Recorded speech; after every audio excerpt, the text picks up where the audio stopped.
해마다 녹조로 몸살을 앓는 영산강 죽산보가 다음 달부터 상시 개방됩니다. 환경 파괴 논란을 부른 지 7년 만에 사실상 용도 폐기 수순을 밟고 있는 겁니다. 1980년 5월 20일에 전남도청 앞 집단 발포 직전 최규하 대통령이 누구를 만났는지 볼 수 있는 대통령 기록물을 광주 MBC가 단독 입수했습니다.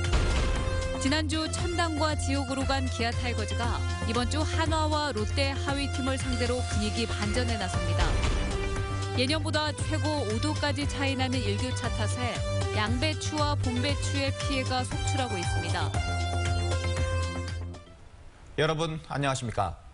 해마다 녹조가 심한 영산강 죽산보에서 다음 달부터 수문이 상시 개방됩니다. 문재인 대통령이 4대강 6개 보의 상시 개방과 함께 사업 전반에 대한 정책 감사를 지시했기 때문입니다. 착공 7년 만에 영산강을 비롯한 4대강의 보가 사실상 용도 폐기 수순을 밟고 있습니다. 김철원 기자입니다. 앞으로 열흘 뒤인 다음 달 1일부터 영산강 죽산보에 수문이 열립니다. 문재인 대통령이 여름철마다 녹조가 끼고 수질이 악화된 4대강의 보 수문을 상시 개방하기로 전격 결정한 데 따른 것입니다.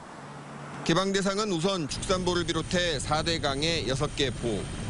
국토부가 당초 올해 초 수질 개선을 위해 수시 개방하기로 했지만 녹조에 상관없이 상시 개방하기로 한 단계 더 나아간 겁니다. 죽산보보다 영산강 상류에 위치해 있는 승천보의 경우는 생태계 영향과 수자원 확보 등의 조건을 종합적으로 검토해 수문 상시 개방 여부를 추후에 결정하기로 했습니다. 문재인 대통령은 또 4대강 살리기 사업 전반에 대해 정책 과정의 문제점을 들여다볼 것을 감사원에 지시했습니다.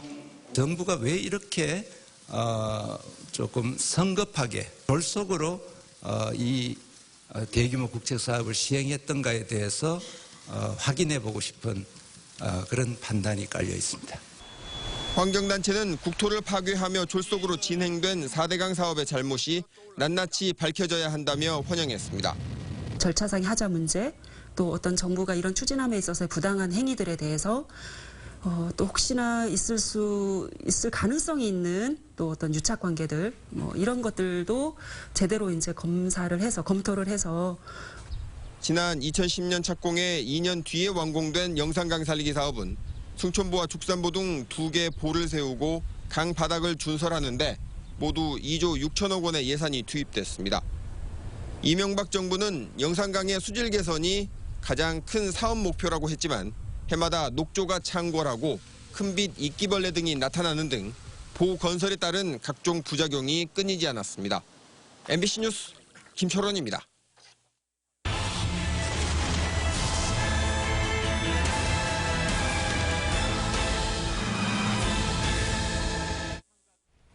(5.18) 발포 명령자를 추적하는 기획보도입니다. 광주 MBC가 사건 37년 만에 집단 발포 직전 당시 최규하 대통령이 누구를 만났는지 알 수 있는 대통령 기록물을 단독 입수했습니다. 광주 상황에 개입하지 않았다는 신군부의 주장을 뒤집을 수도 있는 자료입니다. 김인정 기자입니다. 1980년 5월 광주에 투입된 계엄군은 공식 지휘체계의 명령과 달리 실탄에 배분받고 발포를 시작했습니다. 이 때문에 권한이 없던 전두환 보안사령관과 정호용 특전사령관 등 신군부가 광주 진압을 실질적으로 지휘했다는 지휘체계 이원화 의혹이 일었지만 신군부는 37년간 부인해왔습니다. 군대라는 것은 지휘계통에서 딱 움직이는 거예요. 나는 계엄사령관 부하예요. 보안사령관은 보안사만 지휘하지 그 외 거는 지휘권이 없잖아. 그러나 최근 광주 MBC가 확보한 최규하 대통령의 당시 면접 기록부에서 이상한 점이 발견됐습니다. 광주에서 공수부대의 첫 집단 발포로 군 상황이 긴박하게 돌아가던 날인 5월 21일 오전 9시 30분. 전두환 씨의 최측근 정호용 특전사령관이 대통령에게 광주 상황을 1시간 10분에 걸쳐 직접 보고한 기록이 처음으로 발견된 겁니다. 그 자료 자체가 가지는 의미가 거기에 관여하지 않았다라고 하는데 현재 많은 사람들이 제기하고 있는 이원화 문제하고 관련되는 자료가 되죠. 보고 전 일어난 광주역 발포 상황을 보고하고 다음 집단 발포 계획을 통보했을 가능성이 있어 정호용 씨에게 이를 확인하려 했지만 대면 보고 자체를 부인하고 있습니다. 나는 한 얘기 없습니다. 그거 최규하 대통령 난 만져본 일도 없어요. 그 말도 안 되는 소리도 누가 꾸미낸 거예요. 최규하 대통령한테 이를테면 그 총격 있고 나서 보고를 하시거나 그러실 위치가 아닌 거잖아요. 그렇죠? 그렇네요. 내가 대통령을 왜 만질 수도 없고. 문재인 대통령의 진상규명 약속과 함께 다시금 주목받고 있는 5월의 발포 명령, 그리고 대통령 기록물에서 확인된 이상한 보고. 정부의 조사가 시작되면 전두환 신군부가 반드시 해명해야 할 부분입니다. MBC 뉴스 김민정입니다. 세월호 선체 수색 과정에서 비교적 온전한 형태의 유해가 발견됐습니다. 오늘 오후 4시 40분쯤 세월호 3층 선미 좌연객실에서 비교적 온전한 형태의 유해가 발견됐으며 유해는 옷과 구명조끼에 덮여 있었던 것으로 알려졌습니다. 세월호 현장 수습본부는 국방부 유해 발굴 감식단 등 전문가의 유관 감식 결과 사람의 뼈로 추정돼 국과수의 정밀 조사를 의뢰할 방침입니다. 문재인 정부가 들어서면서 아시아 문화중심 도시 조성 사업이 탄력을 받을 것으로 기대됩니다. 광주지역 문화계는 문재인 대통령이 문화중심 도시 정상화를 공약으로 밝힌 만큼 청와대가 직접 사업을 챙겨달라고 당부했습니다. 박수인 기자입니다. 문재인 대통령은 대선 후보 시절 아시아 문화중심 도시 조성 사업에 강한 의지를 나타냈습니다. 노무현 대통령의 공약으로 시작된 사업인 만큼 반드시 이행하겠다는 약속이었습니다. 광주를 문화 수도로 만들겠습니다. 아시아 문화중심 도시 조성 사업부터 정상화될 것입니다. 구체적인 공약엔 국립아시아문화전당을 문화예술 창제작의 중심으로 활성화시키고 문화중심도시 조성 사업의 목표 기간과 특별법의 시효를 연장하는 내용이 담겼습니다. 또 사업의 핵심인 광주 7대 문화권 조성을 특별법에 포함시켜 정부의 지원 근거를 명확히 하기로 했습니다. 문제는 돈입니다. 아시아문화전당은 전액 정부 예산으로 운영되지만 나머지 문화중심도시 조성 사업은 광주시와 정부가 절반씩 예산을 부담합니다. 광주의 열악한 재정 상황을 고려해 정부 부담을 좀 더 늘려달라는 게 광주시와 지역 문화계의 요구입니다. 지금 현재는 좀 할 수 있다로 규정됐는데 그 20% 이상을 추가 반영해야 된다. 강행 규정으로 바뀌었으면 하는 바람이고요. 대통령이 직접 사업을 챙겨야 한다는 목소리도 높습니다.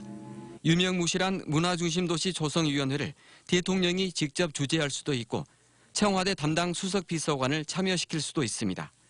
현행특별법과 시행령에도 청와대가 직접 사업을 살피도록 하는 근거가 명시돼 있습니다. 청와대 관련 수석이 참여하면 그 대통령이 1년에 한두 차례 이 조성위원회 회의를 주재하면 범정부 차원에서 이 사업을 지원할 수 있는 뭔가 계기를 마련하지 않겠냐 생각이 들고요. 문을 연 지 2년이 다 되도록 자리가 비어있는 아시아문화전당장에 능력 있는 인사를 선임하는 것도 새 정부가 서둘러야 할 과제입니다. MBC 뉴스 박수인입니다. 지난주 기아 타이거즈는 롤러코스터 행보를 보였습니다. LG를 상대로는 주중 3연전을 싹쓸이하더니 주말 두산전에서는 충격의 3연패를 당했습니다. 분위기 반전이 시급해 보입니다. 송정근 기자입니다. 지난주 시작은 좋았습니다. 이범호의 끝내기 역전결승타로 지리했던 연장 승부에 마침표를 찍었습니다. 이범호의 끝내기 안타! 자, 길었던 승부에 마침표 그리고 느낌표 방점까지 모두 찍어줬습니다. 기세를 탄 기아는 내리 2경기를 따내며 LG의 수입승을 거뒀지만 주말 3연전은 그 반대였습니다. 두산과의 첫 경기 6대2로 승리를 눈앞에 둔 9회 마무리 임창용이 동점과 역전 홈런을 허용하며 충격의 역전패를 당했습니다. 에반스의 타구도 힘이 실렸습니다. 멀리 뻗습니다. 계속 갑니다. 담장 쪽 담장 맞고 떨어집니다. 분위기를 내준 기아는 이후 이틀 연속 무기력한 공격력으로 올 시즌 처음으로 수입패를 당해야만 했습니다. 특히 헥터와 양윤종이라는 10개 구단 최고의 원투펀치를 내고도 3경기를 모두 내줘 후유증은 더 큽니다. 분위기 반전이 필요한 기아는 이번 주 하나와 롯데와 맞붙게 됩니다.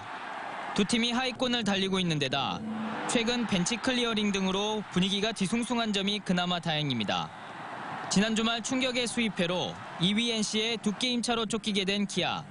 하위권 팀을 상대로 후유증을 얼마나 빨리 털어내는 게 반등의 관건이 될 것으로 보입니다. MBC 뉴스 송정근입니다. 수확기 양배추에 이어 봄배추에도 꽃대가 생겨나 피해가 속출하고 있습니다. 피해 지역의 봄 기온을 분석해봤더니 예년보다 일교차가 큰 것으로 확인됐습니다. 박영훈 기자입니다. 농민들이 수확을 해야 할 봄배추밭을 농기계로 갈아엎고 있습니다. 배추에 딱딱한 꽃대가 생겨 먹을 수 없게 되자 폐기 처분하고 있는 겁니다. 지금 죽으라고 농사 지어가지고 돈도 한 푼도 못 건지고 이제 깝깝하죠 지금. 지금까지 100헥타르가 넘는 전남 지역 양배추밭에서 피해가 확인된 데 이어 봄배추까지 같은 피해가 확산되고 있습니다. 피해가 가장 큰 해남 지역의 2월과 3월 일교차입니다. 예년 같은 기간보다 4, 5도가량 큰 최고 18도 차이를 기록했습니다. 파종식이 큰 일교차에 이어 4월 이후 기온마저 높아지면서 꽃대가 생기고 꽃이 피는 이상한 배추 생장 환경이 조성된 것으로 보입니다.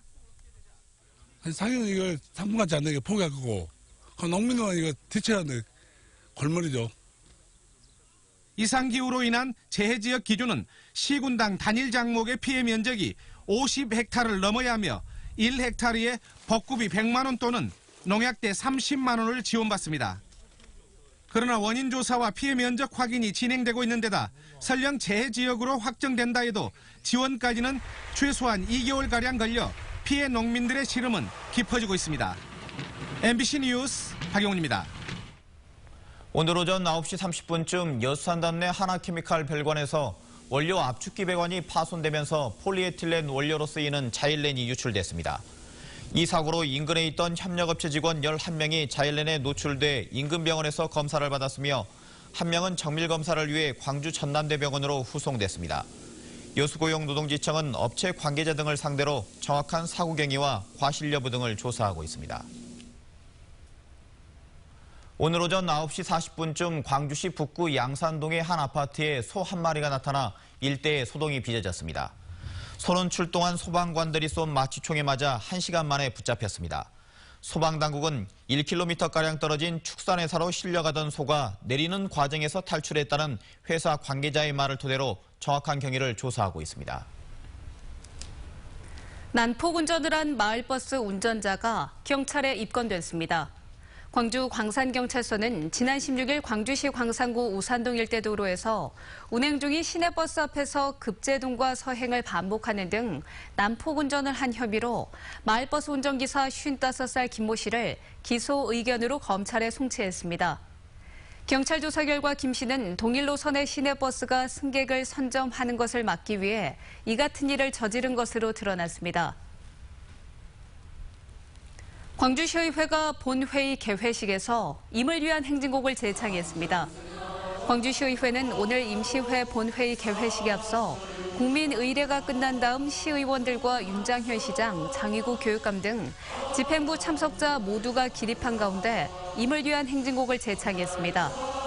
공식 의사 일정으로 본회의장에서 임을 위한 행진곡이 제창되기는 1991년 6월 개원 이래 이번이 처음인 것으로 전해졌습니다.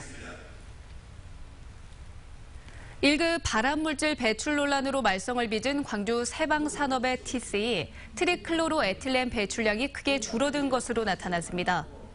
세방산업검증위는 굴뚝에서 배출되는 TC 농도가 평균 73ppm에서 0.39ppm으로 개선 전과 비교해 99% 이상 감소했다고 밝혔습니다.